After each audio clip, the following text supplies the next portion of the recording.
ಸವಿಸಾರ ಪರಮಾತ್ಮದ ಮೇಲೆ ಆಚಾರ್ಯ ಶ್ರೀ ಅಮೃತಚಂದ್ರ ದೇವ ವಿರಚಿತ ಆತ್ಮಖ್ಯಾತಿ ಟೀಕೆಯ ಮಧ್ಯದೊಳಗೆ ಉದಿಸಿ ಬಂದಿರುವಂಥ ಕಲಶ ರೂಪದ ಕಾವ್ಯಗಳ ಮೇಲೆ ರಾಜಮರ್ಜಿ ಪಾಂಡೆಯವರು ಬರೆದಿರುವ ಬಾಲಬೋಧಿನಿ ಟೀಕೆ ಸ್ವಾಧ್ಯಾಯ ನಡೆದದ್ದೇ ಇದೆ. ನಿರ್ಜರ ಅಧಿಕಾರದ 9ನೇ ಕಲಶಿದೆ. अच्छा स्वयमुच्चरन्ति यदिमा संवेदनव्यक्तयो निष्ठिताखिलभावमण्डलरस प्राग्भारमत्ता इव यस्याभिन्नरस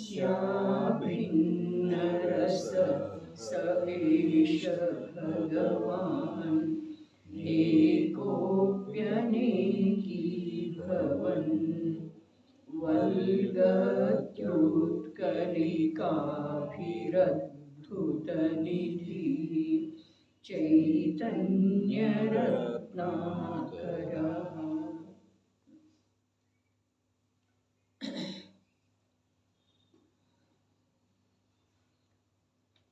ಮತ್ತೆ ಹೇಗಿದೆ?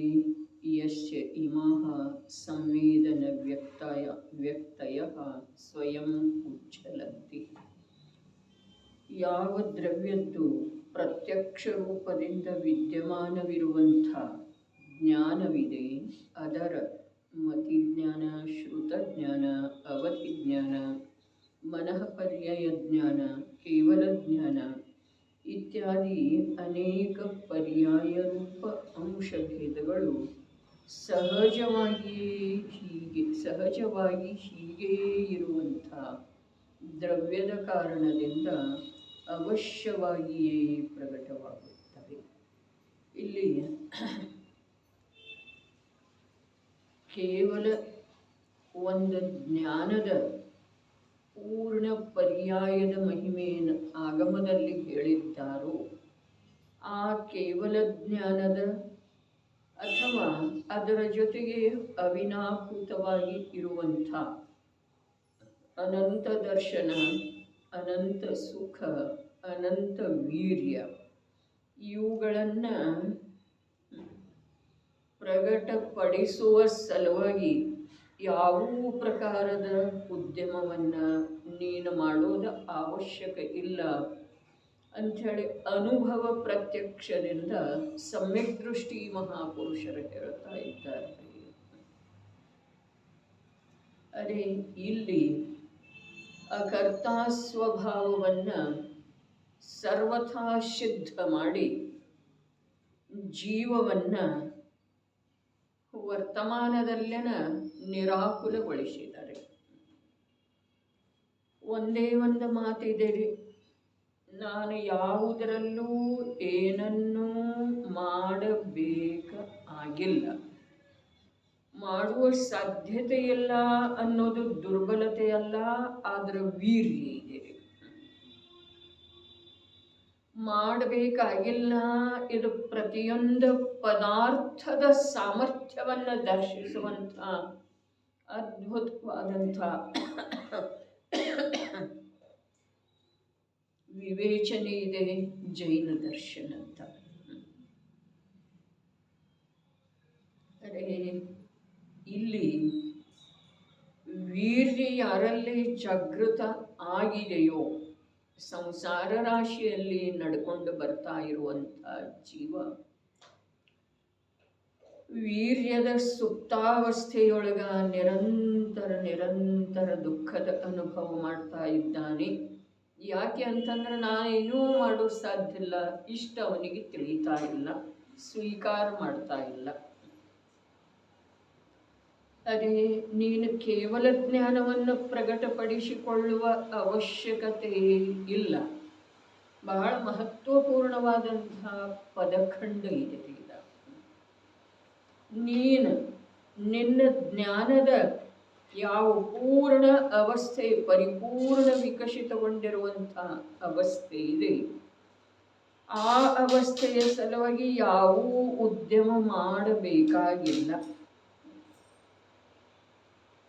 ಅರೆ ಸದೈವ ಜ್ಞಾನಿ ಪುರುಷನ ಕಥನದೊಳಗೆ ಬರ್ತಿದೆ.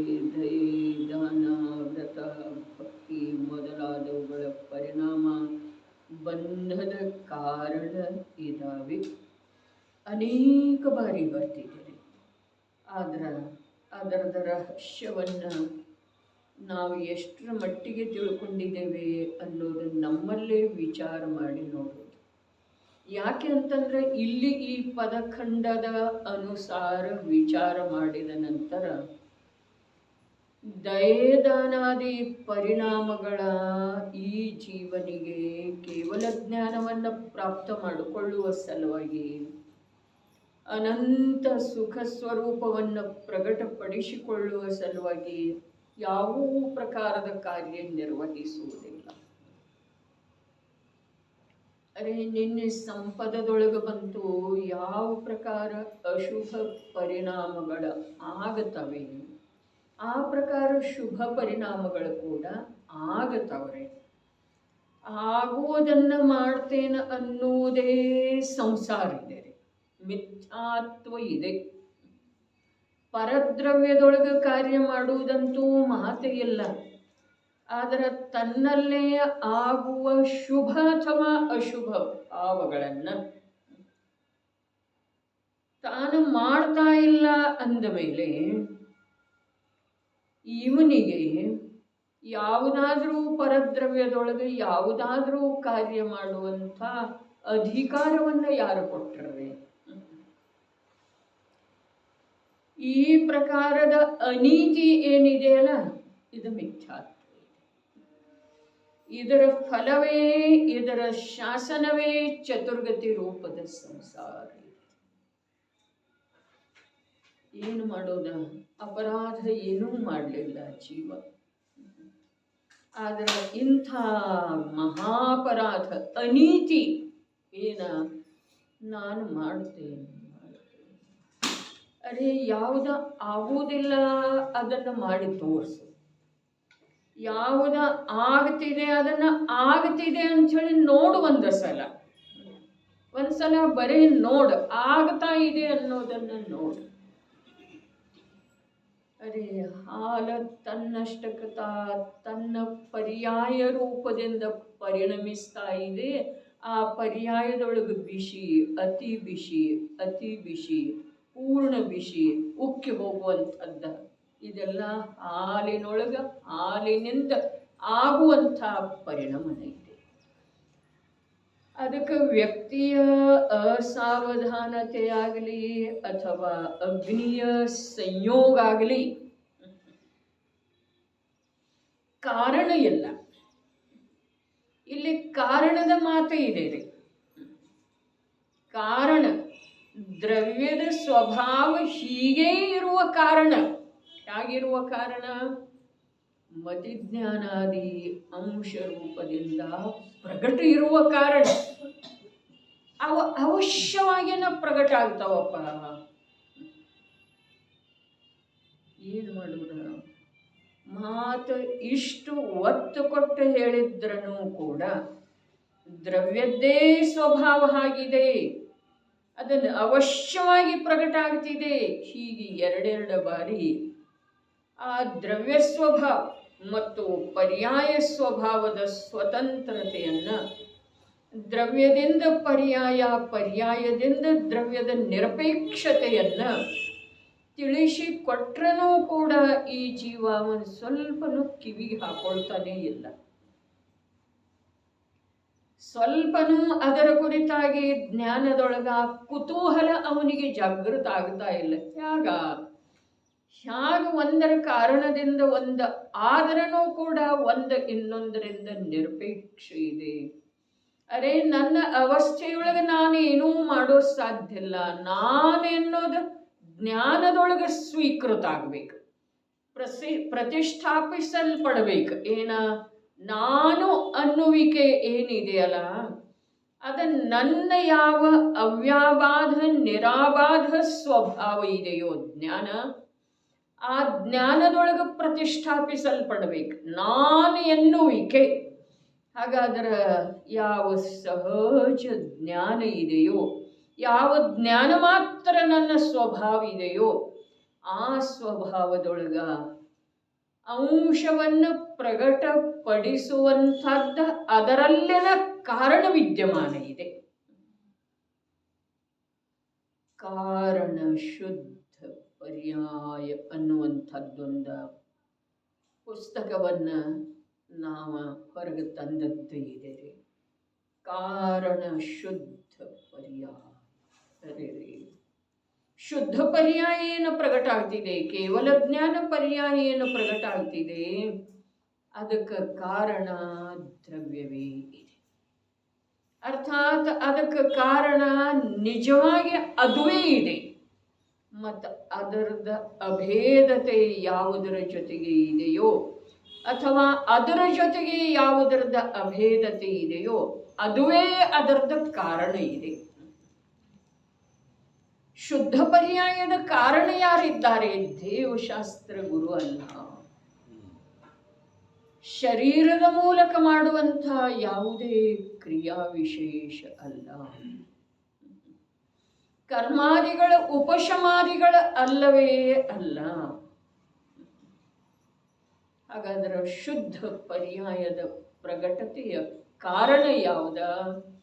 ಸ್ವಯಂ ಯಾವುದು ಶುದ್ಧ ರೂಪದಿಂದ ಪರಿಣಮಿಸಲ್ಪಟ್ಟಿದೆಯೋ ಅದುವೇ ಸಂಪೂರ್ಣ ರೂಪದಿಂದ ಕಾರಣ ಇದೆ.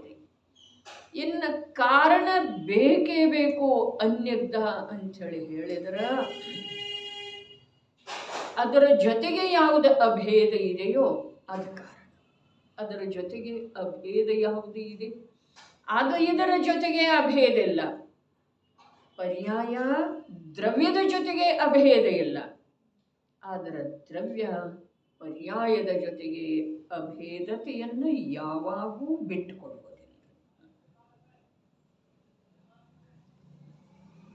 ಯಾವುದು ಹೇಗಿದೆಯೋ ಹಾಗೆ ತಿಳಿಯದ ವಿನಃ ಜೀವನಿಗೆ ಯಾವುದು ಬೇಕಾಗಿದೆಯೋ ಅದು ಸಿಗೋ ಸಾಧ್ಯ. ಜೀವನಿಗೆ ಬೇಕಾಗಿರೋದು ಒಂದು ಸುಖ. ಆ ಸುಖದ ಸಲುವಾಗಿ ಯಾವುದು ಹೇಗಿದೆಯೋ ಹಾಗೆ ತಿಳಿಯುವುದು ಒಂದೇ ಒಂದು ಉಪಾಯ ಇದೆ. ಅನ್ಯ ಯಾವುದೂ ಉಪಾಯ ಇಲ್ಲ. ಅದು ಒಂದು ಉಪಾಯವನ್ನು ಅನೇಕ ಬಾರಿ ಜ್ಞಾನಿ ಗುರುಗಳು ಎಷ್ಟೇ ಪ್ರಕಾರದಿಂದ ತಿಳಿಸಿಕೊಟ್ಟರೂ ಆ ಒಂದು ಉಪಾಯದ ಕುರಿತಾಗಿ ನಮ್ಮಲ್ಲೇ ಸಾವಧಾನತೆ ಜಾಗೃತಿ ಮೂಡಿ ಬಂದಿಲ್ಲ. ನಾವು ಉಪಾಯ ವರ್ಗನ ಮಾಡ್ತೇವೆ. ಪರ್ವ ಬರ್ತಾ ಇದೆ. ಪರ್ವದ ಸಲುವಾಗಿ ಸಿದ್ಧತೆ ಎಷ್ಟು ದಿವಸದಿಂದ ನಡೀತಿದೆ? ಭಾವದೊಳಗೆ ಇದೆ. ಭಾವದೊಳಗೆ ಎಲ್ಲಿದೆ ಪರ್ವ? ಪರ್ವ ಎಲ್ಲಿದೆ? ಭಾದ್ರಪದ ಶುದ್ಧ ಪಂಚಮಿ ಏನಿದೆ ಆ ತಿಥಿ ಪರ್ವ ಇದೆ ಅಂದ್ರೆ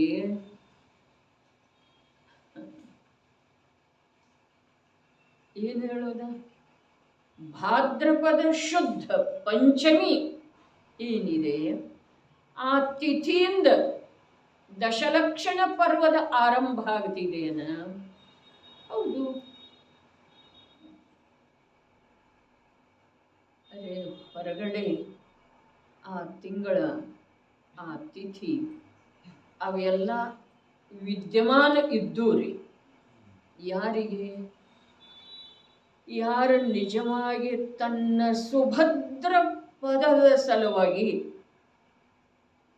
ಆರಾಧನೆಯನ್ನು ಆರಂಭ ಮಾಡ್ತಾನೋ, ನಿವೃತ್ತಿ ಪೂರ್ವಕ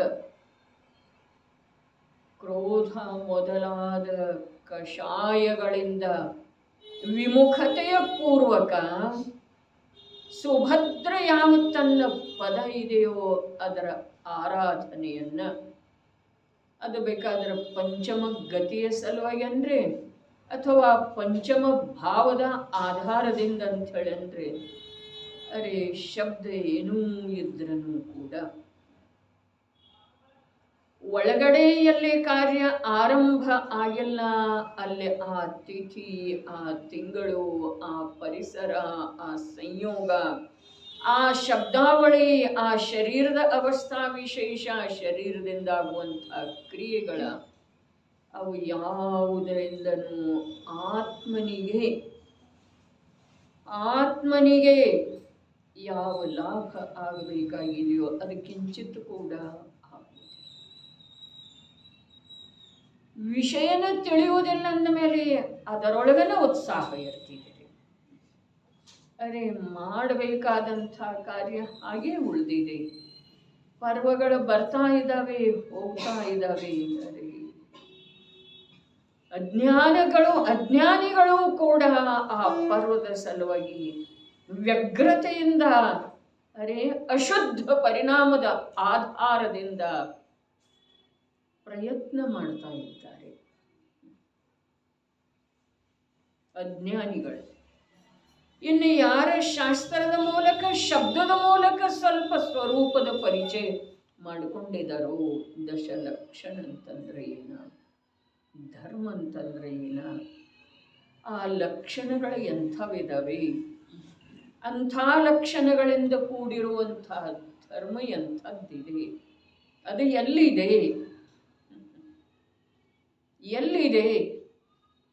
ಇದು ಯಾವುದ್ರದ್ದು ವಿಚಾರ ಯಾರಲ್ಲೇ ಇಲ್ಲವೋ, ಯಾರ ಕರ್ಣಪಟಲದ ಮೇಲೆ ಅವು ಶಬ್ದ ಕೂಡ ಬೀಳಲಿಲ್ಲವೋ ಅವರು ಅಜ್ಞಾನದಿಂದ ಪರ್ವದ ಸಲುವಾಗಿ ಸಿದ್ಧತೆ ಮಾಡ್ತಾ ಇದ್ದಾರೆ.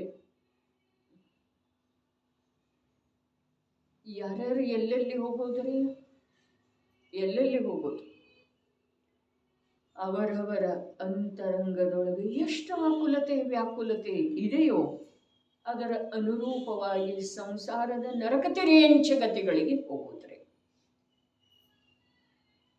ಪರ್ವದ ದಾರಿ ಕಾಯ್ದ ಕುತೂಹಲ ಮಾಡಿ, ಅರೆ ಉದ್ದೇಶ ಏನಿದೆ ಅನ್ನೋದಕ್ಕಿಂತ ಒಳಗಡೆ ಏನು ನಡೀತಾ ಇದೆ, ಬಂಧ ಯಾವುದರಿಂದ ಆಗ್ತಿದೆ? ಅರೆ ಅನಂತ ಸಂಸಾರ ವಿಪರೀತ ಅಭಿಪ್ರಾಯದಿಂದ ಪರಿಪೋಷಿಸಲ್ಪಡ್ತಿದೆ. ಬಂಧ ಆಕುಲ ವ್ಯಾಕುಲ ಪರಿಣಾಮಗಳಿಂದ ಆಗ್ತಿದೆ. ಅರೆ ಯಾವನೋ ಜೀವ ಯಾವುದೋ ದುರುದ್ದೇಶದಿಂದ ಆಗಮದ ಯಾವುದೋ ಕಥನವನ್ನು ತಿರುವು ಮುರುವು ಮಾಡಿದರನೂ ಕೂಡ ಅದರಲ್ಲಿ ಶಾದ್ವಾದ ದೃಷ್ಟಿಯಿಂದ ನೋಡುವಂಥವರಿಗೆ ಯಥಾರ್ಥತೆ ಕಂಡು ಬರ್ತಿದೆ. ಮಿಥ್ಯಾತ್ವದಿಂದ ಬಂದ ಆಗುವುದಿಲ್ಲ, ಹೌದಾ? ಆಗೋದನ್ನೇ ಇಲ್ಲ. 8 ಕರ್ಮ 148 ಅದರ ಉತ್ತರ ಪ್ರಕೃತಿ ಭೇದ. ಅದು ಯಾವ ಪ್ರಕೃತಿಯ ಬಂಧ ಮಿಥ್ಯಾತ್ವದಿಂದ ಆಗ್ತಿದೆ ಹೇಳಿ? ಇಲ್ಲವೇ ಇಲ್ಲ. ಮಿಥ್ಯಾತ್ವದಿಂದ ಅನಂತ ಸಂಸಾರ ಪರಿಪೋಷಿಸಲ್ಪಡ್ತಿದೆ. ಸಂಸಾರ ಯಾವುದಕ್ಕಂತಾರೆ? ಈಗ ಅನಂತ ಸಂಸಾರ ಪರಿಪೋಷಿಸಲ್ಪಡುವ ಮಾತು ಹೇಳಿತು. ಸಂಸಾರ ಯಾವುದಕ್ಕಂತಾರೆ? 4 ಗತಿಗಳಲ್ಲೇ ಪರಿಭ್ರಮಣ ಮಾಡೋದು, ಜನ್ಮ ಮರಣ ಮಾಡೋದು ಇದು ಸಂಸಾರ. ಅದೇ ಅದು ವ್ಯವಹಾರದಿಂದ. ಹಾಗಾದರೆ ನಿಜವಾಗಿ ಸಂಸಾರ ಯಾವುದು? ಸ್ವರೂಪದಿಂದ ಪತನ ಆಗೋದೇನಿದೆ ಅದು ಸಂಸಾರ. ಕಾರ್ತಿಕೇಯನ ಪ್ರೇಕ್ಷೆ ತೆಗೆದು ನೋಡ್ರಿ. ಸ್ವಭಾವದ ಸನ್ಮುಖ ಆಗುವಂಥ ಅವಕಾಶವನ್ನು ಬರ್ಬಾದ ಮಾಡೋದೇನಿದೆಯಲ್ಲ ಅದು ಸಂಸಾರ ಇದೆ. ಅಲ್ಲಿ ನೀನು ಬೇಕಾದ್ರೆ ಪಂಚಮಹಾವ್ರತದ ಪಾಲನೆಯನ್ನು ಮಾಡಿದ್ರನೂ ಕೂಡ, ಅರೆ ಪಂಚಮಹಾವ್ರತದ ಪಾಲನೆ ಅನ್ನುವಂಥ ಮಾತ ಯಾವ ಜ್ಞಾನಿ ಪುರುಷ ಹೆಜ್ಜೆ ಹೆಜ್ಜೆಗೆ ಹೇಳಿದೋ ಆ ಪಂಚಮಹಾವ್ರತದೊಳಗಿಂದ ಒಂದು ಅಂಶವೇ ಕೂಡ ಯಾರಿಗಾದರೂ ಪರಿಚಯ ಇದೆಯನ? ಪಂಚಮಹಾವ್ರತ, ಅರೆ ಶಬ್ದ ಹೇಳ್ತೇವ್ರಿ, ಅಹಿಂಸಾ ಮಹಾವ್ರತ, ಸತ್ಯ ಮಹಾವ್ರತ. ಎಲ್ಲಿದೆ ಅಹಿಂಸಾ ಮಹಾವ್ರತ? ಮಹಾವ್ರತದ ಅರ್ಥ ಏನ? ಎಲ್ಲಿದೆ ಮಹಾವ್ರತ? ಎಲ್ಲಿದೆ ಸತ್ಯ? ಎಲ್ಲಿದೆ? ಎಲ್ಲಿ ಅಹಿಂಸೆ ಇದೆ? ಎಲ್ಲಿ ಅದತ್ತದ ತ್ಯಾಗ ಇದೆ? ಎಲ್ಲಿ ಕುಶೀಲದ ತ್ಯಾಗ ಇದೆ? ಅರೆ ಪ್ರವಚನ ಸಾರ ತೆಗೆದು ಹೋದ್ರಿ, ಯಾವುದಕ್ಕ ಅಭಕ್ಷ ಅಂದಿದ್ದಾರೆ, ಯಾವುದಕ್ಕ ಅಬ್ರಹ್ಮ ಅಂದಿದ್ದಾರೆ, ಯಾವುದಕ್ಕೆ ಕುಶೀಲ ಅಂದಿದ್ದಾರೆ? ಬರೇ ಮಂಗಲಂ ಕುಂದ ಕುಂದಾದ್ಯೋ ಅಂದ್ರ ನಡೆಯುವುದಿಲ್ರಿ, ತನ್ನ ಕಾರ್ಯ ಆಗುವುದಿಲ್ಲ. ಅದು ಭಿನ್ನ ದ್ರವ್ಯದ ವಚನ ವಿಕಲ್ಪ ರೂಪದ ಭಾಷಾವರ್ಗಣಾದ ಕಾರ್ಯ ಇದೆ.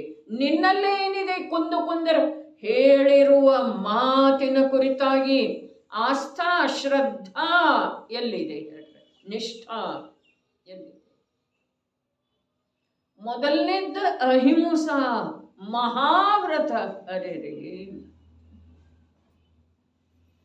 ಅಹಿಂಸಾ ಮಹಾವ್ರತ ಇರಲಿ, ಸತ್ಯ ಮಹಾವ್ರತ ಇರಲಿ, ಚೌರ್ಯ ಮಹಾವ್ರತ ಇರಲಿ, ಅಪರಿಗ್ರಹ ಮಹಾವ್ರತ ಇರಲಿ, ಬ್ರಹ್ಮಚರ್ಯ ಮಹಾವ್ರತ ಇರಲಿ, ಅವ ಆತ್ಮ ನಿಮಗ್ನತೆಯೊಳಗನ ಪರಿಪಾಲಿಸಲ್ಪಡ್ತವೆ ವಿನಃ ಆತ್ಮನ ಅನುಭೂತಿಯಿಂದ ಶೂನ್ಯ ಇರುವಂತಹ ಜೀವನಿಗೆ ಯಾವ ಮಹಾವ್ರತ ಅಲ್ಲ, ಯಾವ ವ್ರತದ ಪರಿಪಾಲನೆ ಆಗುವುದಿಲ್ಲ.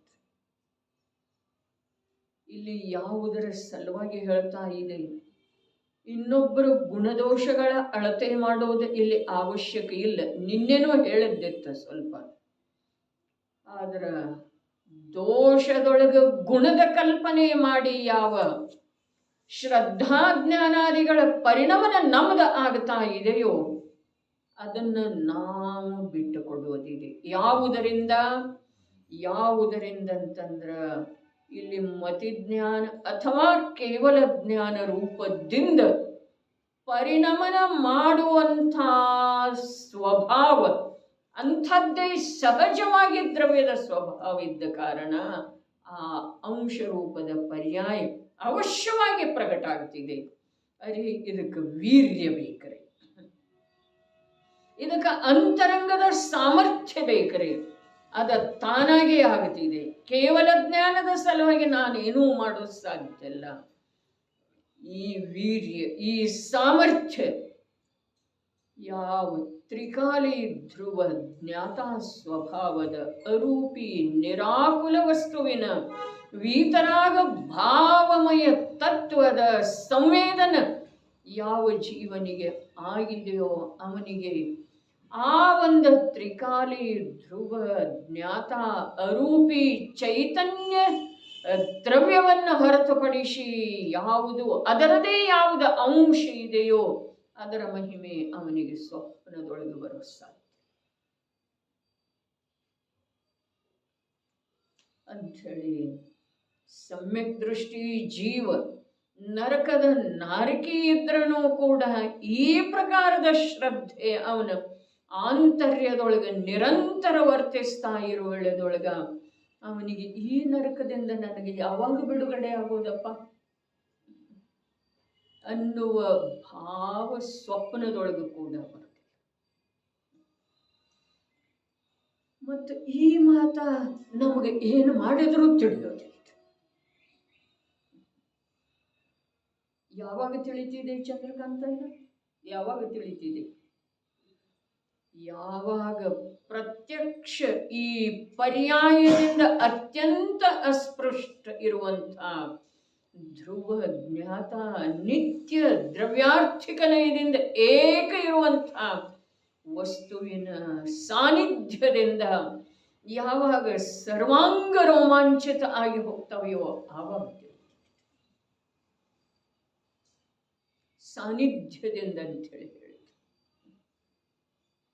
ಅದರೊಳಗೆ ಅಭೇದ ಆಗುವುದರಿಂದ ಅನ್ನುವಂಥ ಶಬ್ದ ಕೂಡ ಆಗಮದಲ್ಲಿ ಬರ್ತಾವೆ. ಅದರ ಸಾನ್ನಿಧ್ಯದಿಂದ ದ್ರವ್ಯ ಎಂದು ಪರ್ಯಾಯ ಎಂದು ದ್ರವ್ಯ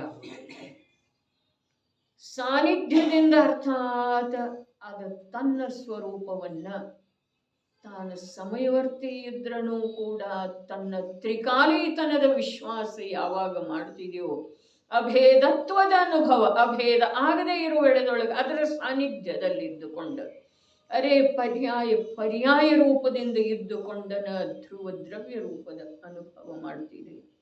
ನಶ್ವರ ಇರುವೆಳೆದೊಳಗೂ ಕೂಡ ಅವಿನಾಶತೆಯ ಅನುಭವ ಮಾಡ್ತಿದೆ, ಅವಿನಶ್ವರತೆಯ ಅನುಭವ. ಹಾಗೆ ಯಾವಾಗ ಆಗುತ್ತಿದೆಯೋ ಆಗ ಅದರದ್ದೇನು ಫಲಸ್ವರೂಪವಾಗಿ ಸರ್ವ ಪ್ರದೇಶದೊಳಗೆ ರೋಮಾಂಚನ ಅರ್ಥಾತ್ ಸಂವೇದನ ಆಗುತ್ತಿದೆಯೋ ಆ ಸಂವೇದನದ ಬಲದಿಂದ ಅವನಲ್ಲಿ ಈ ಪ್ರಕಾರದ ಶ್ರದ್ಧೆ ನಿರ್ಮಾಣ ಆಗ್ತಿದೆ. ನನಗಿನ್ನೇನು ಬೇಕಿಲ್ಲ. ಅದನ್ನೇ ರತ್ನಾಕರ ವರ್ಣಿ ಇನ್ನೇನು ಬೇಕಾಗಿದೆ. ಸಿದ್ಧರ ಸತತ ವಿಶುದ್ಧರ ಬೋಧ ಸಮೃದ್ಧರ ನೆನೆದು ನಾನೀಗ ಸಿದ್ಧ ರಸದೋಳು ಲೋಹವನದ್ದಿದಂತೆ ಆತ್ಮಸಿದ್ಧಿಯ ಪಡೆವೆ ನಿನ್ನೆ. ಅರೆ ಇನ್ನೇನು ಬೇಕಾಗಿದೆ? ಇನ್ನೇನು ಬೇಕಾಗಿದೆ ನನಗೆ? ಆತ್ಮಸಿದ್ಧಿಯ ಪಡೆವೆನು. ಆತ್ಮಸಿದ್ಧಿಯ ಪಡೆಯೋದಂತಂದ್ರೆ ಏನು? ಆತ್ಮಸಿದ್ಧಿಯ ಪಡೆಯೋದಂತಂದ್ರೆ ಏನು? ಅದೇ ನನ್ನ ಪರ್ಯಾಯದೊಳಗೆ ನಾನು ಶಬ್ದ ಹೀಗೆ ಹೇಳ್ತಾ ಇದ್ದೇನ್ರಿ, ಅಲ್ಲಿ ಭೇದ ಇರುವುದಿಲ್ಲ.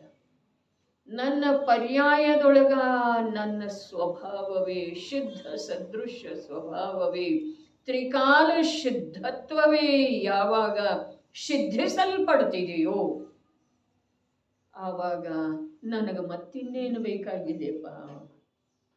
ಏನು ಬೇಕಾಗಿದೆ? ದೇವೇಂದ್ರರ ವೈಭವ, ನರೇಂದ್ರರ ವೈಭವ? ಅರೆ ಅದೆಲ್ಲ ಕ್ಲೇಶ ಇದೆ. ನಮ್ಮಲ್ಲೇ ನಾವು ಅವಲೋಕನೆ ಮಾಡಿದ ನಂತರ ಕಥೆ ಬರ್ತಿದೆಯಲ್ಲ, ಒಬ್ಬ ಮನುಷ್ಯ ಇಡೀ ದಿವಸ ಶ್ರಮ ಪಡ್ತಿದ್ದ ತನ್ನ ಜೀವನೋಪಾಯದ ಸಲುವಾಗಿ. ಸಾಯಂಕಾಲ ಅದರ ಪ್ರತಿಫಲದ ಅನುಭವ ಮಾಡಿ ನಿಶ್ಚಿಂತ ಆಗುತ್ತಿದ್ದ ಪ್ರಭುವಿನ ಭಜನೆ ಮಾಡ್ತಿದ್ದ.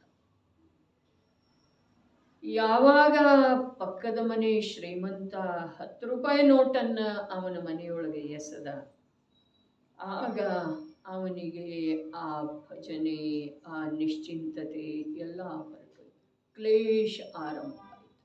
ಕ್ಲೇಶ, ಇಂದ್ರಿಯ ವಿಷಯಗಳದ್ದು ದಾಹ ಹೀಗೆ ಇದೆ. ಧನಾದಿ ವೈಭವದ ಕುರಿತಾಗಿರುವಂಥ ಕ್ಲೇಶ ಇಂಥದ್ದನ ಇದೆ. ಆದರೆ ಜೀವನಿಗೆ ವಿಷಮಯವಿರುವಂಥ ವಿಷಯ ಸುಖವೇ ಸುಖ ಅನ್ನಿಸ್ತಿದೆ ವಿನಃ ಅತೀಂದ್ರಿಯವಾದಂಥ ನಿರಾಕುಲ ಶಾಂತ ಶಾಂತ ಶಾಂತಿಯ ಅನುಭವ ಮಾಡುವಂಥ ಆತ್ಮಿಕ ಸುಖ ಸುಖ ಅನ್ನಿಸೋದನೇ ಇಲ್ಲ. ಅನ್ನಿಸೋದನೇ ಇಲ್ಲ. ಎಷ್ಟು ವಿಚಿತ್ರ ಇದೆ ಅಲ್ಲ. ಯಾವ ಇಂದ್ರಿಯ ಸುಖ ವಿಷ ಸಮ ಇದೆ, ದಾಹರೂಪ ಇದೆ ಅನ್ನೋದು ಪ್ರತ್ಯಕ್ಷ ಅನುಭವ ಇದೆ. ಒಂದು ಮಾತು. ಮತ್ತು ಆತ್ಮಿಕ ಸುಖ ಈ ಪ್ರಕಾರ ಆನಂದದಾಯಕ ಇದೆ, ನಿರಾಕುಲ ಇದೆ ಅನ್ನೋದ ಸರ್ವಜ್ಞ ಪ್ರಭುಗಳ ಇಂದ್ರ ವಂದಿತ ದೇವ ಹೇಳಿದರನೂ ಕೂಡ ಅದರ ವಿಶ್ವಾಸ ಆಗುವುದಿಲ್ಲ. ಇದರದ ಪ್ರತ್ಯಕ್ಷ ಅನುಭವ ಇದ್ರೂ ವಿಶ್ವಾಸ ಆಗುವುದಿಲ್ಲ. ಇದು ದುಃಖ ಇದೆ ಅನ್ನೋದು. ಮತ್ತು ಅದು ನಿಜವಾದ ಸುಖ ಇದೆ ಅಂಥೇಳಿ ಸಾಕ್ಷಾತ್ ಶತೇಂದ್ರ ವಂದಿತ ಜಿನಪ್ರಭು ಹೇಳಿದ್ರೂ ಕೂಡ ವಿಶ್ವಾಸ ಆಗುವುದಿಲ್ಲ. ಯಾವುದರದರೆ ಒಂದರದರೆ ಆಗಲಿಕ್ಕೆ ಬೇಕಲ್ಲ. ತಾನೇ ದಾಹಕ್ಕೊಳಗಾಗ್ತಾ ಇರುವಂಥ ಆ ವಿಷಮಯ ಇಂದ್ರಿಯ ಸುಖ ಸುಖ ಅಲ್ಲ, ದಾಹವನ್ನು ಉತ್ಪನ್ನ ಮಾಡುವಂಥದ್ದು ಇದೆ ಅನ್ನೋದು ಅನುಭವ ಅನುಭವ ಅನುಭವ ಅನುಭವ ಅನಂತ ಕಾಲದ ಅನುಭವ ಇದ್ರೂ ಕೂಡ ಅದರದ ವಿಶ್ವಾಸ ಆಗುತ್ತೆ. ಮತ್ತು ಸಾಕ್ಷಾತ್ ಶತೇಂದ್ರ ವಂದಿತ ಸಮವ ಶರಣಾಧಿಪತಿ ಜಿನೇಂದ್ರ ದೇವ ಹೇಳಿದರು. ಹಿತದ ಉಪದೇಶವನ್ನೇ ಹೇಳ್ತಾರೆ ಅಂಥೇಳಿ ಹೇಳ್ತೇವ್ರಿ. ಭಗವಂತರ ದೇವ ಎಂಥವರಿದ್ದಾರೆ, ವೀತರಾಗಿದ್ದಾರೆ, ಸರ್ವಜ್ಞ ಇದ್ದಾರೆ, ಹಿತೋಪದೇಶಿ ಇದ್ದಾರೆ. ಅರೆ ನಿನ್ನ ಹಿತ ಅವರ ಉಪದೇಶವನ್ನು ಕೇಳಿ ಎಷ್ಟು ನೀನು ಮಾಡಿಕೊಂಡೆಪ್ಪ? ಹಿತೋಪದೇಶ ಇದ್ದಾರೆ ಅಂಥೇಳಿ ಅವರು ನಿರ್ಣಯ ಮಾಡಿದ ಮಾತ್ರಕ್ಕೆ ಆಯ್ತ ನಿನ್ನ ಕಾರ್ಯ ಆಗತ್ತಿದೆಯೇನ? ಅರೆ ಕ್ಷಣ ಕ್ಷಣಕ್ಕೆ ಬದಲಾಗುವಂಥ ಉದಯಜನ್ಯ ಪರಿಣಾಮಗಳ ಮೇಲೆ ಅವರ ಹಿತೋಪದೇಶದ ಪ್ರಭಾವ ಎಷ್ಟು ಮಾಡಿಕೊಂಡಿದ್ದೀನಿ, ಎಷ್ಟಾಗಿದೆ? ಅರೆ ಯಾರನ್ನು ಯಾರ ಪ್ರಶ್ನೆ ಕೇಳೋದಿದೆ? ಅರ್ಹತೆ ಯಾರಲ್ಲೇ ಇದೆ? ಉತ್ತರ ಹೇಳುವ ಧೈರ್ಯ ಯಾರಲ್ಲೇ ಇದೆ? ಪ್ರಶ್ನೆ ಕೇಳುವ ಅರ್ಹತೆ ಯಾರಲ್ಲೇ ಇದೆ? ಇಂಥ ನೀಚ ಪ್ರವೃತ್ತಿ, ಕ್ಷುದ್ರ ಪ್ರವೃತ್ತಿ ಇರುವಂಥ ಜೀವರುಗಳಿಗೆ ಪರಮ ಆಶ್ಚರ್ಯದ ಮಾತಿದೆ. ಜನವಾಣಿ ಹೇಗೆ ಲಭಿಸಿತೋ, ಹೇಗೆ ಲಭಿಸಿತೋ ಅನ್ನೋದು ಆಶ್ಚರ್ಯದ ಮಾತಿದೆ.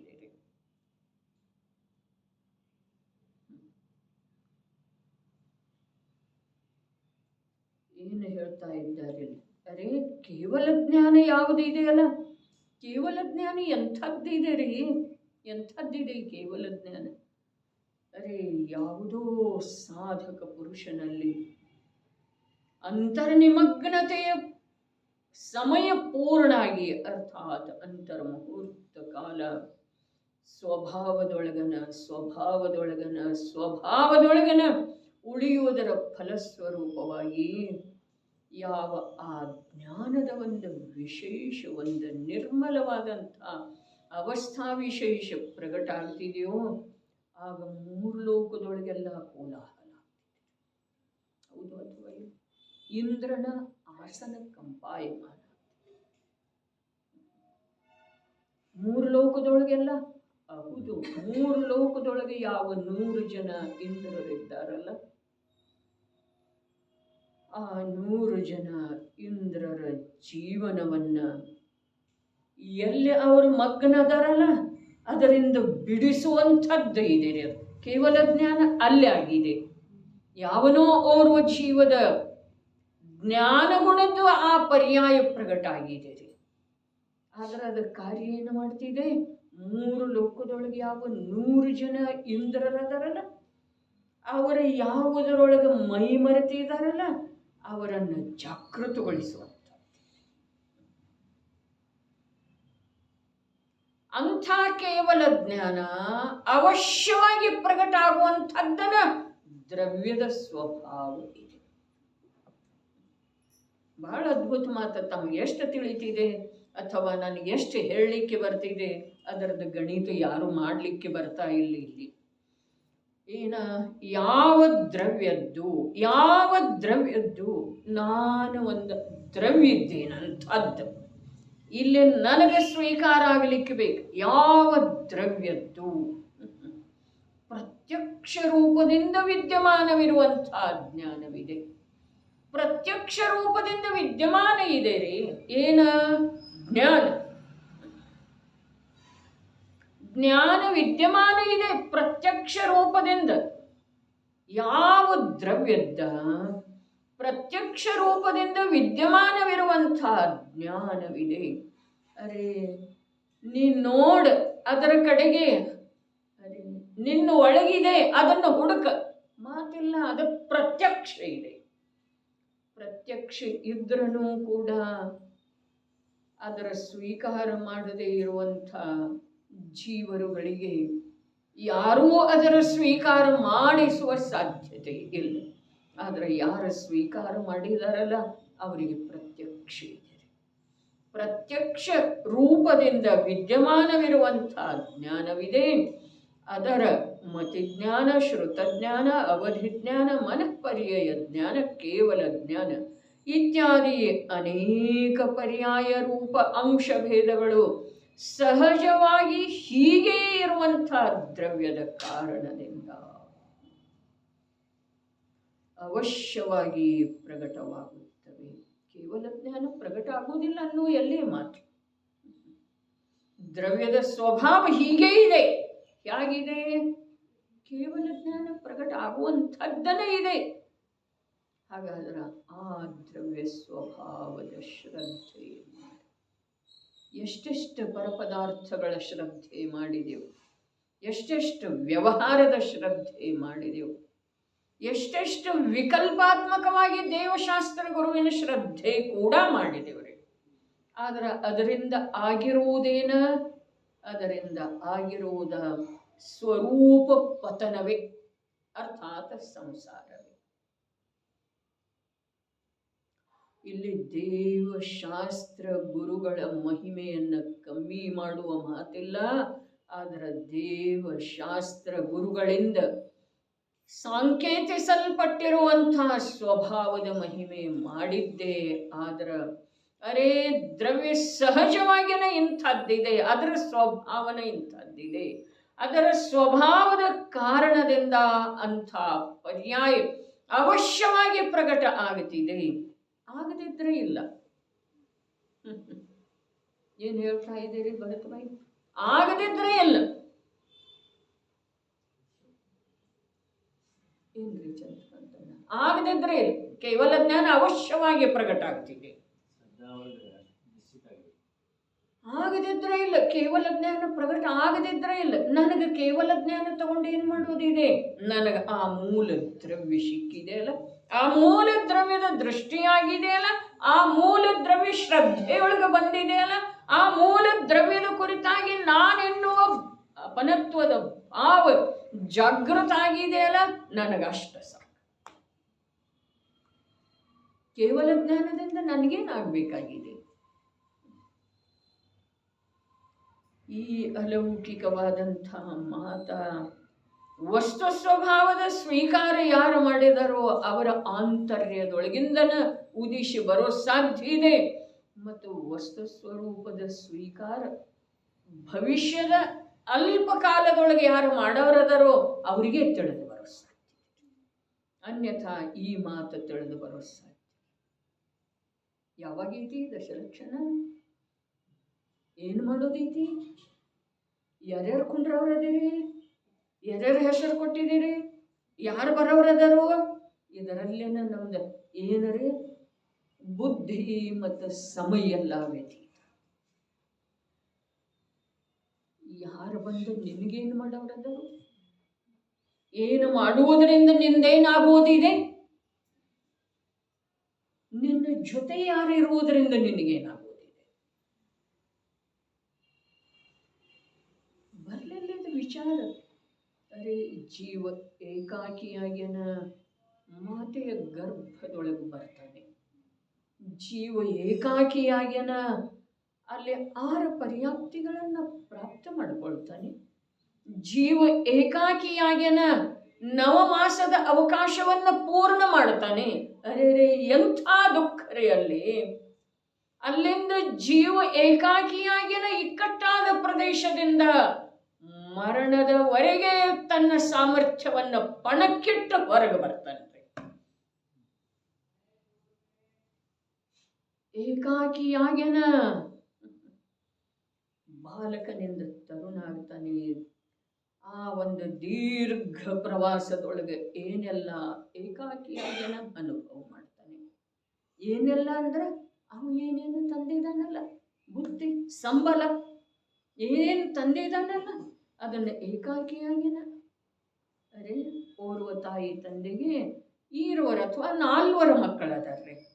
ಅವರೆಲ್ಲ ರೂಪ ಬೇರೆ ಬೇರೆ, ಗುಣ ಬೇರೆ ಬೇರೆ, ಶರೀರದ ರಚನೆ ಬೇರೆ ಬೇರೆ, ರೋಗಾದಿ ನಿರೋಗಾದಿ, ಬುದ್ಧಿ ಚಾತುರ್ಯ, ಮಂದತೆ, ಮೂರ್ಖತೆ ಇವೆಲ್ಲ ಅವರವರು ಬೇರೆ. ಒಂದೇ ತಾಯಿ ತಂದೆಯ ನಿಮಿತ್ತದಿಂದ ಮಾತ ಪಿತಾ ರಜ ವೀರಜ ಮಿಲಕರ ಬನಿ ದೇಹತೇರಿ. ಹಾಗೆ ದೇಹದ ರಚನೆಯಾದ್ರೂ ಕೂಡ ಅರೆ ಮಾತಾಪಿತರ ವೀರ್ಯ ರಜದಿಂದ ರಚನೆ ಆಗಿದ್ರ 4 ಒಂದೇ ಪ್ರಕಾರ ಯಾಕಿಲ್ರ? ಅದು ಎಂಥ ಸ್ವತಂತ್ರತೆ ಇದೆ. ಸ್ವತಂತ್ರತೆ ಇದೆ ಅನ್ನೋದು ಒಂದು ವಿಭಾಗ ಆದ್ರ ಎಷ್ಟು ಅಸಹಾಯತೆ ಇದೆ. ಪರದ್ದು ಯಾವೂ ಸಹಾಯ ಸಿಕ್ಕೋದಿಲ್ಲ. ಯಾವ ಮಾತಾಪಿತರದ ಏನು ಸಹಾಯ ಸಿಕ್ಕಿದ್ರೆ? ಮಾತಾಪಿತರು ಒಬ್ಬ ಮಗನನ್ನು ಸುಂದರ ರೂಪದವನಾಗಿ ಇನ್ನೊಬ್ಬ ಮಗನನ್ನು ಕಪ್ಪು ವರ್ಣದವನಾಗಿ ಮಾಡಿದ್ರೇನ್ರಿ?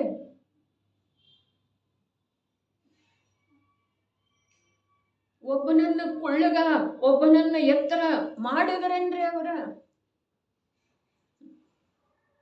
ಒಬ್ಬನನ್ನು ನೋಡಿದ್ರೆ ಅದೇನು ನೌಕರನ ಹಾಗೆ ಅನ್ನಿಸ್ತಾನೆ, ಒಬ್ಬನನ್ನು ನೋಡಿದ್ರೆ ರಾಜ ಟಿವಿ.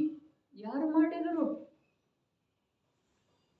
ಅಲ್ಲಿ ಯಾರ್ದು ಕಿಂಚಿತ ಮಾತ್ರ ಕೂಡ ಸಹಾಯ ತಗೊಳ್ಳುವಂತ, ಸಹಾಯ ಇನ್ನೊಬ್ಬರು ಮಾಡುವಂಥ ಅವಸ್ಥೆ ಈ ನಿಕೃಷ್ಟ ಸಂಸಾರದೊಳಗೂ ಕೂಡ ಇಲ್ಲಂದ ಮೇಲೆ ಆ ಉತ್ಕೃಷ್ಟ ಮೋಕ್ಷ ಮಾರ್ಗದೊಳಗೆ ಯಾರ್ದ ಸಹಾಯ ಬೇಕ್ರಿ? ಅರೆ ಮಾತಾಪಿತರ ತಮ್ಮ ಸರ್ವಸ್ವವನ್ನ ಸಮರ್ಪಣೆ ಮಾಡಿದ್ರನು ಕೂಡ ಓರ್ವ ಪುತ್ರ ರೋಗ ರೋಗ ರೋಗ ನಿಶಕ್ತಿ ನಿಶಕ್ತಿ ನಿಶಕ್ತಿಯಿಂದ ಬಳಲಿ ಸತ್ತು ಹೋಗ್ಬಿಡ್ತಾನೆ. ಇನ್ನೋರ್ವ ಪುತ್ರ ಮಾತಾಪಿತರ ಒಂದ್ ಸ್ವಲ್ಪ ಅಲಕ್ಷ್ಯ ಮಾಡುವ ಹಾಗೆ ಧಷ್ಟಪುಷ್ಟ ಇರ್ತಾನ್ರಿ. ಅಲಕ್ಷ್ಯ, ಅವನ ಕಡೆಗೆ ಲಕ್ಷ್ಯ ಕೊಡೋದಿಲ್ರಿ ವಿಶೇಷ. ಯಾಕೆ ಯಾಕೆ? ಅವರದ ಮೋಹ, ಅವರದ ಭಾವ ಅದು ಸ್ವತಂತ್ರ. ಆದ್ರೆ ಆ ಜೀವದ ಯೋಗ್ಯತಾ, ಪುಣ್ಯ ಪಾಪ ಅವು ಸ್ವತಂತ್ರ. ಜೀವ ಬರೇ ತಾನು ಮಾಡಿದ ಪುಣ್ಯ ಪಾಪದ ಫಲವನ್ನ ತಾನು ಏಕಾಕಿಯಾಗಿ ಭೋಗಿಸ್ತಾನು. ಇದು ಬಹಳ ಬಹಳ ದುಃಖದ ಮಾತಲ್ಲ, ಆದ್ರೆ ಇದಕ್ಕಿಂತ ಮಹಾ ದುಃಖದ ಮಾತು ಇದೆ. ಏಕಾಕಿಯಾಯನ ಜೀವ ಸುಂದರವಾಗಬೇಕಾದಂಥ ತನ್ನ ಜೀವನವನ್ನ ತನ್ನ ವಿಕೃತ ಭಾವದಿಂದ, ಮಲಿನ ಭಾವದಿಂದ, ಅಶುದ್ಧ ಭಾವದಿಂದ, ಅಸುಂದರ ಮಲಿನ ನಷ್ಟ ಭ್ರಷ್ಟ ಮಾಡಿಕೊಳ್ತ. ಇದು ದುಃಖದ ಮಾತು. ಅದಕ್ಕೆ ಹೇಳಿದರು, ಜೀವ ಏಕಾಕಿಯಾಗಿ ಜನ್ಮಧಾರಣ ಮಾಡ್ತಾನೆ, ಜೀವ ಏಕಾಕಿಯಾಗಿ ಪುಣ್ಯ ಪಾಪದ ಫಲವನ್ನು ಭೋಗಿಸ್ತಾನೆ, ಜೀವ ಏಕಾಕಿಯಾಗಿ ತತ್ವವನ್ನು ತಿಳಿತಾನೆ, ಜೀವ ಏಕಾಕಿಯಾಗಿ ರತ್ನತ್ರಯದ ಮಾರ್ಗದೊಳಗೆ ಸಾಗುತ್ತಾನೆ, ಜೀವ ಏಕಾಕಿಯಾಗಿ ಮುಕ್ತಿ ಪದವನ್ನು ಪಡೀತಾನೆ. ಅನಂತ ಕಾಲದವರೆಗೆ ಜೀವ ಏಕಾಕಿಯಾಗಿನ ಅಲ್ಲಿ ಮೋಕ್ಷದೊಳಗೆ.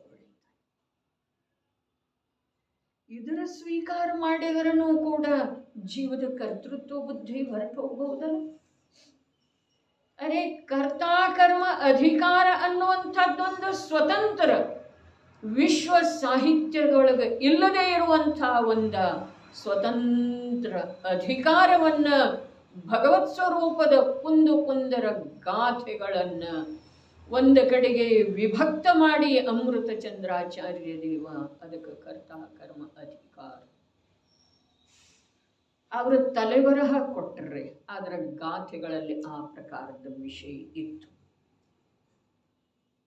ಆದರೆ ಆ ಕರ್ತಾಕರ್ಮ ಅಧಿಕಾರದ ಮೂಲಕ ಏನು ಹೇಳಿದರೋ ಅದು ಸಮಗ್ರ ಜಿನವಾಣಿಯ 4 ಅನುಯೋಗದೊಳಗೆ ಬರೇ ಅದೊಂದು ಕರ್ತೃತ್ವ ಮನೋಭಾವವನ್ನು ಬಿಡಿಸುವ ಸಲುವಾಗಿನ 4 ಅನುಯೋಗದ ರಚನೆ ಇದೆ. ಅದು ಏಕತ್ವ ಇರಲಿ, ಅನ್ಯತ್ವ ಇರಲಿ, ಸಂಸಾರ ಇರಲಿ, ಅಶರಣ ಇರಲಿ, ಅಶುಚಿತ್ವ ಇರಲಿ, ಅರೆ ಯಾವುದೇ ಭಾವ ಇರಲಿ, ಯಾವುದೇ ಭಾವ ಇರಲಿ, ಅದರ ಮೂಲಕ ಕರ್ತೃತ್ವವನ್ನೇ ಬಿಡಿಸಿದ್ದಾರೆ. ಆದರೆ ಎಲ್ಲವನ್ನೂ ಓದಿದರನು ತಿಳಿದರನು ನಮ್ದು ಕರ್ತೃತ್ವ ಮನೋಭಾವ ಹೋಗ್ತಾ ಇಲ್ಲ. ಅದುವೇ ಸಂಸಾರ ಇದೆ. ಇಲ್ಲಿ ಹೇಳ್ತಾ ಇದ್ದಾರೆ, ನೀನು ಕೇವಲ ಜ್ಞಾನದ ಸಲುವಾಗಿ, ಸಿದ್ಧ ಆಗುವ ಸಲುವಾಗಿ. ಅರೆ ಇಲ್ಲಿ ಅಂಶ ಭೇದ ಅಂದ್ರಲ್ಲ, ಅಲ್ಲಿ ಸಿದ್ಧ ಕೂಡ ಅಂಶನೇ ಇದೆ ರೀ. ಆ ದ್ರವ್ಯದ ಪ್ರಗಟ ಅಂಶ ಇದೆ. ಅದು ಆ ಅಂಶಿಯೊಳಗೆ ಅದು ಇಲ್ಲದೆ ಹೋದ್ರೆ ಎಲ್ಲಿಂದ ಪ್ರಗಟ ಆಗೋದ್ರಿ? ಅದ ಒಂದು ಜ್ಞಾನ ಗುಣದೊಳಗ ಕೇವಲ ಜ್ಞಾನ ಪ್ರಕಟಪಡಿಸುವಂಥ, ಕೇವಲ ಜ್ಞಾನ ರೂಪದಿಂದ ಪ್ರಕಟ ಆಗುವಂಥ ಶಕ್ತಿ ಇದೆ. ಭಗವಾನ್ ಆತ್ಮನಲ್ಲೇ ಅಂಥ ಅನಂತ ಅನಂತ ಅನಂತ ಶಕ್ತಿಗಳಿದ್ದಾವೆ. ಶಕ್ತಿ ಇದ್ದಾವೆ ಅಂದ ಮೇಲೆ ಅವು ಯಾವ್ಯಾವ ಸಮಯದೊಳಗೆ ಯಾವ್ಯಾವ ರೂಪದಿಂದ ಹೇಗೆ ಹೇಗೆ ಪೂರ್ಣ ಅಪೂರ್ಣ ಹೇಗೆ ಪ್ರಕಟ ಆಗುವುದವೋ ಅವು ನಿಶ್ಚಿತವಾಗಿ ಇಷ್ಟು ವಿಶ್ವಾಸ ಮಾಡಿದ ನಂತರ ಇಲ್ಲೇ ಸಮ್ಯಕ್ ದರ್ಶನ ಇದೆ, ಇಲ್ಲೇ ನಿರಾಕುಲೆ. ಸಮ್ಯಕ್ ದರ್ಶನ ಅಂದ್ರೆ ಅದೊಂದೇನ್ರಿ ಒಂದು ದಿವ್ಯವಾದಂಥ ರೂಪ ಕಾಣಿಸ್ತಿದೆ ಈಗ ಮಾತೇನ್ರಿ. ಸಮ್ಯಕ್ ದರ್ಶನ, ದರ್ಶನ ಅಂದ್ರೆ ನೋಡೋದ. ಏನ್ ನೋಡೋದ? ಅರೆ ಶಬ್ದ ಹೇಳಿದರ್ರೆ ನೋಡೋದಂದ್ರ ತಿಳಿಯುವ ಮೊದಲನೇ ಭಾಗ ಇದೆ ಅದ. ತಿಳಿಯುವುದರದೇ ಮೊದಲಿನ ಭಾಗಕ್ಕೆ ನೋಡುವುದಂತಾರ್ರಿ. ತಿಳಿಯುವುದರದೇ ದೃಢವಾದ ವಿಭಾಗಕ್ಕೆ ಶ್ರದ್ಧಾ ಅಂತಾರ್ರಿ. ತಿಳಿಯುವುದರದೇ ನಿರಾಕುಲ ಅಕರ್ತ ಸ್ವಭಾವಕ್ಕೆ ವೀತರಾಗತೆ ಅಂತಾರೆ. ಎಲ್ಲಿದೆ? ಬರೀ ಇಲ್ಲೇ ತಿಳಿಯುವುದ ನಮ್ಮಲ್ಲಿ. ಅದಕ್ಕೆ ವಿದ್ಯಮಾನ ಅಂದರಲ್ಲ, ವಿದ್ಯಮಾನ ಇದೆ ಜ್ಞಾನ. ಅದ ಮತಿ ಶ್ರುತ ಅವಧಿ ಮನಃಪರ್ಯಯ ಕೇವಲ ಜ್ಞಾನ ರೂಪದ ಇತ್ಯಾದಿ ಅನೇಕ ಅಂಶ ಭೇದ ರೂಪದಿಂದ ಅವಶ್ಯವಾಗಿ ಪ್ರಕಟ ಆಗ್ತಿದೆ. ಆಗ್ತಿದೇನಿಲ್ಲ. ಯಾವಾಗ ಮಾಡಿಕೊಳ್ಳೋದ, ಹೇಗೆ ಮಾಡಿಕೊಳ್ಳೋದ, ಇದೇನು ನಿನಗೆ ಚಿಂತೆ ಮಾಡುವ ಅವಶ್ಯಕತೆ ಇಲ್ಲ. ಮತ್ತು ನಿನಗೆ ಆ ಯಾವ ಪರ್ಯಾಯದ ಅವಶ್ಯಕತೆನೇ ಇಲ್ಲ. ನೀನ ಅಭೇದ ಅಗಾಧ ಅಪರಿಮಿತ ಶಕ್ತಿ ಅನಂತ ಗುಣ ಸಂಪನ್ನ ಅಭೇದ ತತ್ವ ಇದ್ದಿ. ಬರೀ ಆ ಶಬ್ದಗಳಲ್ಲಿ ಕೂಡ ಎಂಥ ಒಂದು ಪೌರುಷ ಜಾಗೃತ ಆಗುವಂಥ ಮಾತಿದೆ. ಸಮಯ ಬಂದ ಮೇಲೆ ಆಗ್ತಿದೆ, ನಡೆಯಿರಿ. ಭಾವಾರ್ಥವು ಈ ಪ್ರಕಾರ ಇದೆ. ಇಲ್ಲಿ ಸಂದೇಹದ ಸಂಭಾವನೆ. ಜ್ಞಾನವಂತೂ ಜ್ಞಾನ ಮಾತ್ರವಿದೆ. ಇಂಥ ಈ ಮತಿಜ್ಞಾನಾದಿ ಪಂಚಭೇದವು ಏತಕ್ಕಾಗಿ ಇದೆ? ಪ್ರಶ್ನೆ ಎಂಥದ್ರಿ? ಯಾರು ಕೇಳಬಹುದಾಗಿದೆ? ಯಾರ ಸಂಸಾರ ಶರೀರ ಭೋಗದಿಂದ ಅತ್ಯಂತ ಉದಾಸೀನಾಗಿದ್ದರು, ಇನ್ನೂ ಆತ್ಮನ ಅನುಭೂತಿ ಆಗಿಲ್ಲ, ಆದರೆ ಅತ್ಯಂತ ಉದಾಸೀನಾಗಿದ್ದರು, ಅಂಥವ್ರ ಮುಖದಲ್ಲಿ ಇಂಥ ಪ್ರಶ್ನೆ ಬರುವುದಿಲ್ಲ. ಏನ? ಜ್ಞಾನವಂತೂ ಜ್ಞಾನ ಮಾತ್ರವಿದೆ, ಅವನಿಗೆ ಯಾವುದರದ ಸ್ವೀಕಾರ ಇದೆ ರೀ? ಇನ್ನೂ ಜ್ಞಾನಾನುಭೂತಿ ಆಗಿಲ್ಲ. ಆದರೆ ಉಪದೇಶದ ಆಧಾರದಿಂದ ಸ್ವೀಕಾರ ಯಾವುದರದ್ದು ಮಾಡಿದಾನೆ? ಜ್ಞಾನ ಮಾತ್ರದ್ದ. ಜ್ಞಾನ ಮಾತ್ರದ ಸ್ವೀಕಾರ ಅಂದ್ರೆ ಏನ್ರಿ?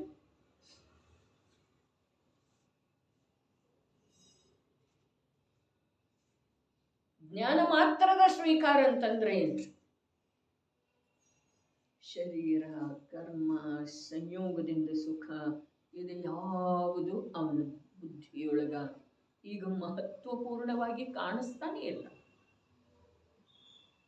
ಇದೇ ಸಮಯ ಸಾರದ 415 ಗಾಥೆಗಳ ಪೂರ್ಣ ಆದ ನಂತರ ಟೀಕಾಕಾರರ ಯಾವ ಪರಿಶಿಷ್ಟದೊಳಗೆ 47 ಶಕ್ತಿ ಹೇಳಿದಾರಲ್ಲ, ಆ 47 ಶಕ್ತಿಗಳ ವಿವೇಚನೆ ಮಾಡುವಂತಹ ಸಮ್ಯಕ್ ದೃಷ್ಟಿ ಯುಗ ಪುರುಷ ಮಹಾಪುರುಷ 20ನೇ ಶತಮಾನದ ಧರ್ಮಾತ್ಮ ಪುರುಷ 30 ಪೇಜ್ ಬರೀ ಜ್ಞಾನದ ವರ್ಣನೆ.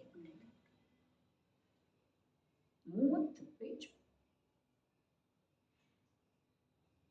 ಬರೀ ಜ್ಞಾನದ ವರ್ಣನೆ. ಜ್ಞಾನ ಮಾತ್ರ. ಮಾತ್ರ ಅಂತಂದ್ರೆ ಏನ?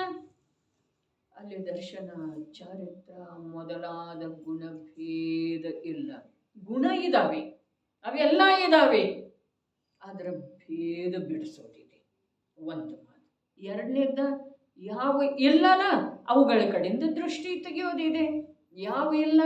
ರಾಗ ಇಲ್ಲ, ಕರ್ಮ ಇಲ್ಲ, ಶರೀರ ಇಲ್ಲ, ರೋಗ ಇಲ್ಲ, ದೇವಶಾಸ್ತ್ರ ಗುರುಗಳದ ಪತ್ತೆ ಇಲ್ಲ.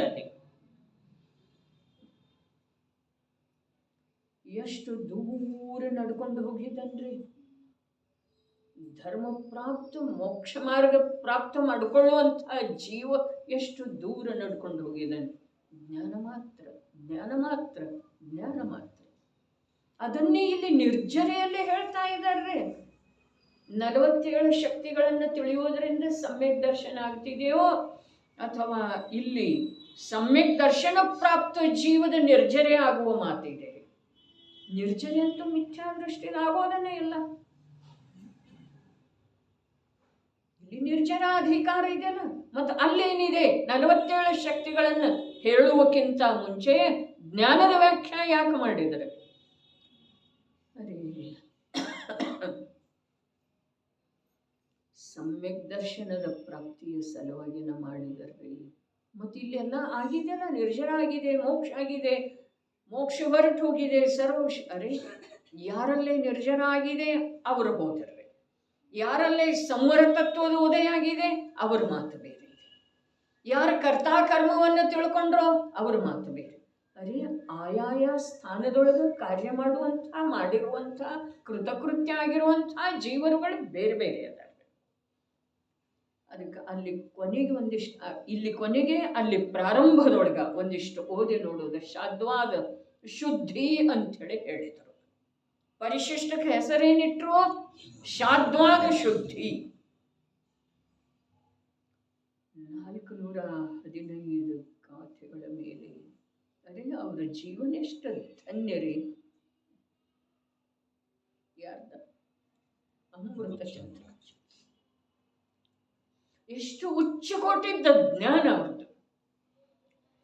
ಆ ಉಚ್ಚಕೋಟೆಯ ಜ್ಞಾನ ಕೂಡ ಯಾವ ರೀತಿ ಆಂತರ್ಯದೊಳಗೆ ಉದ್ಯಮಶೀಲ ಇರುವುದರ ಜೊತೆಯಾಗಿ ಜೀವಕೋಟಿಯನ್ನ ಆ ಅಂತರ್ಮುಖ ಮಾಡುವ ಸಲುವಾಗಿ ಉದಾತ್ತ ಕರುಣೆಯ ಭಾವನೆ. 415 ಗಾಥೆಗಳ ಮೇಲೆ ವಿಸ್ತೃತ ಟೀಕೆ ಬರೆದರು, ಗದ್ಯ ಟೀಕೆ. 276 ಕಲಶಗಳನ್ನು ಬರೆದರು. ಆದ್ರೂ ಕೂಡ ಇನ್ನಷ್ಟು ಹೇಳಬೇಕನ್ನಿಸ್ತಿದೆ. ಯಾಕನ್ನಿಸ್ತಿದೆ? ಇನ್ನಷ್ಟು ಹೇಳಬೇಕು. ಅದರಲ್ಲಿ ಇದ್ದದ್ದೇನು ಇಲ್ಲದ್ದ?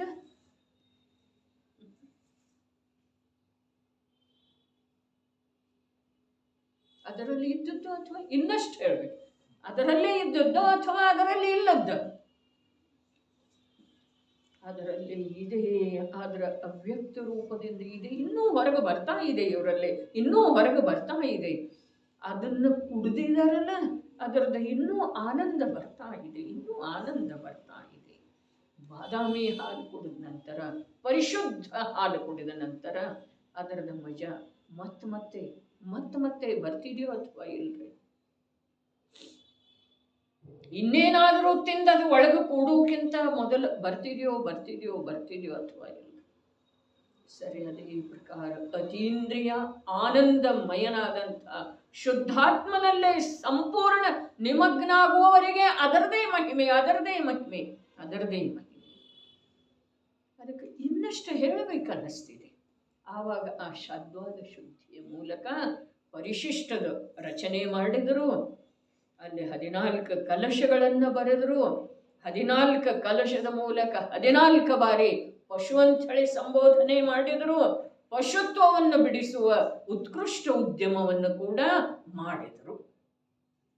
ಆದರೆ ಯಾರು ಬಿಟ್ಟುಕೊಡುವ ಉದ್ಯಮದಲ್ಲಿ ತೊಡಗಿದರೋ ಅವರಿಗೆ ಅದರದ ಮಹಿಮಾ ಬರೋದಿದೆ, ಅನ್ಯಥಾ ಬರೋ ಸಾಧ್ಯ